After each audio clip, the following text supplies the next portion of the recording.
Salut tout le monde, je vous emmène en petite marche dans la forêt pour parler respiration, encore comme si c'était vital. Respiration avec un petit exercice physique qu'on fait tous presque au quotidien. C'est parti, on parle de ça.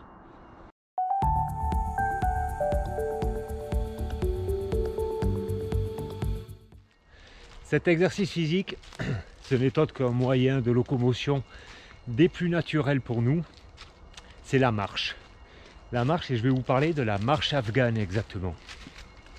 Ça s'appelle comme ça suite à une découverte par les Occidentaux, un Français même je crois, en Afghanistan, pendant les années 80, où il a découvert une façon de marcher des caravanes afghanes qui faisaient, je crois, jusqu'à 60 km par jour. En fait, ils marchaient énormément et ils n'étaient pas fatigués. Donc il est parti avec eux pour observer de quelle façon ils marchaient. Il a découvert qu'ils régulaient leur respiration sur leurs pas. Et ça l'a vraiment intrigué et intéressé. Alors il a essayé, il a étudié. Le principe il est simple, c'est que on marche sur un certain rythme de pas. Je ne sais pas si vous voyez mes pieds là, on peut les entendre dans les feuilles. Et ça va être caler la respiration sur les pas. Donc je vais inspirer sur 2 pas et expirer sur 2 pas dans un premier temps. Exercice.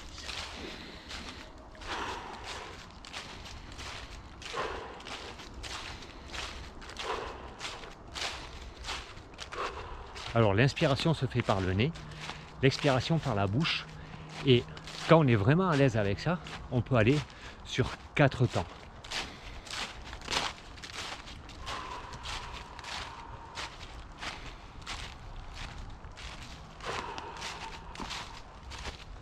Voilà.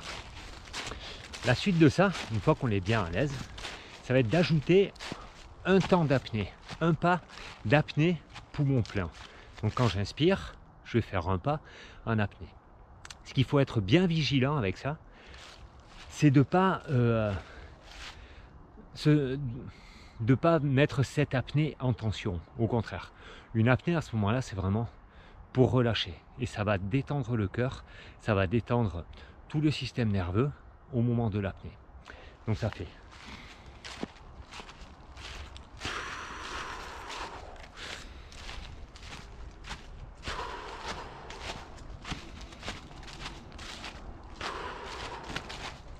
Voilà, là je l'ai fait sur 3 temps, sur 3 pas. Donc ce qui est intéressant avec ça, c'est que vu qu'on cale ça sur les pas, c'est vraiment très personnalisé, pardon. Et donc cette apnée, il faut vraiment chercher à détendre. Au moment où on est en apnée, on détend parce qu'on consomme moins d'énergie à ce moment-là. Ça marche sur le plat, voire même en descente si c'est pas trop en descente. Si on fait ça en montée, on va vite être en dette d'oxygène, alors on va réguler différemment. Alors là je regarde un passage où justement il y a de la montée et je vais vous montrer ça. En montée, on va faire 2 pas inspiration, 2 pas expiration, ou un pas, un inspiration, un expiration. Je commence à monter, donc je vais pousser un peu le trait, très rapidement je vais être essoufflé, alors je vais me caler.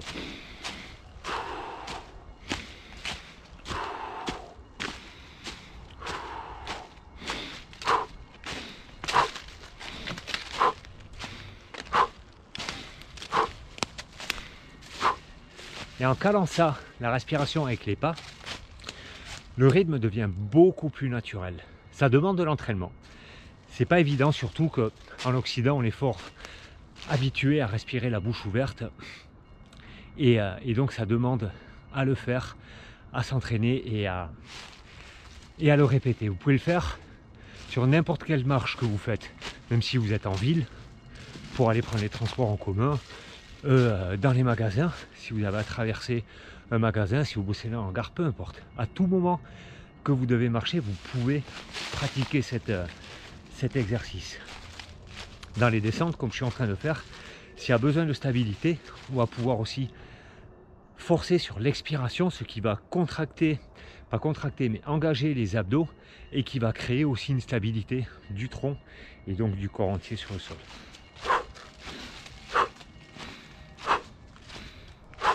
Voilà, quand ça descend raide, qu'on est en randonnée en montagne. Sur le plat, poussez le trait. Poussez le trait jusqu'à 4, 5, 6 pas en inspiration, un pas en apnée et 5-6 pas en expiration. Ça, cet entraînement, il va être accentué aussi par la coordination cardiaque qu'on a bossé hier, que je vous ai présenté en vidéo, et ça va permettre de pouvoir faire comprendre à notre corps de quelle façon est-ce que j'arrive à réguler ma respiration. Quand on n'est pas habitué, l'exercice est difficile. Donc pour monter un petit peu en inspiration et pour être régulier, à partir de 7-8 pas d'inspiration, vous mettrez 2 pas d'apnée et redescendre. Tout ça, pour réussir à l'intégrer, il faut vraiment aller chercher la détente dans le corps, l'harmonisation entre la respiration et le pas. Et je vous mets au défi d'essayer. Au début sur 2 pas, 3 pas, une apnée ou pas en haut. Si vous êtes vraiment très débutant, mettez peut-être pas d'apnée, surtout si ça vaut tant, si ça vous met en dette d'oxygène. Donc réduisez toujours un peu le rythme et avancez petit à petit. Je me réjouis d'avoir vos retours. Est-ce que vous l'avez essayé? Qu'est-ce que ça vous fait? Est-ce que vous sentez la différence de marche entre respirer en coordonnant les pas ou alors respirer normalement? Respirer par le nez, qu'est-ce que ça fait? Respirer par la bouche, si on est habitué à respirer que par la bouche, au début on va avoir du mal à respirer par le nez. Donc inspiration par le nez, expiration par la bouche. Voilà, j'espère que ça vous a plu, que ça a piqué votre curiosité pour aller essayer ça. Et puis moi je continue ma balade et je vous dis à demain pour de nouvelles aventures. Bye!